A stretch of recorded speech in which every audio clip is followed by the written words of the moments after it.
વિસ્તારોમાં વરસાદી પાણી ભરાઈ ગયા છે। વટવાના પુનિતનગરમાં ગોઠણસમાં પાણી ભરાઈ ગયા છે। લોકોના ઘરો અને દુકાનોમાં પણ પાણી ઘૂસી ગયા છે। એએમસીની પ્રી મોન્સૂન કામગીરી પાણીમાં ડૂબી ગઈ છે, કારણ કે એએમસી પ્રી મોન્સૂન કામગીરી માત્ર કાગળ પર કરે છે, હકીકતમાં કરતી નથી, જેના કારણે કેટલાય વર્ષોથી આ જ પ્રકારની સ્થિતિ સર્જાતી હોય છે। તંત્ર સામે સ્થાનિક લોકોમાં ભારોભાર રોષ છવાયો છે।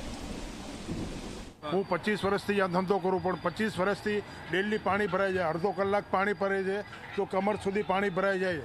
અડધા કલાકમાં 6 કલાકે સુધી પાણી ઉતરતો નહીં। બધાની દુકાનોમાં પાણી ઘૂસી જાય છે। આ કેટલાય મીડિયાવાળા આવ્યા, કેટલાય બધા ફોટો કરીને જાય, પણ કોઈ નિકાલ કરતા નથી।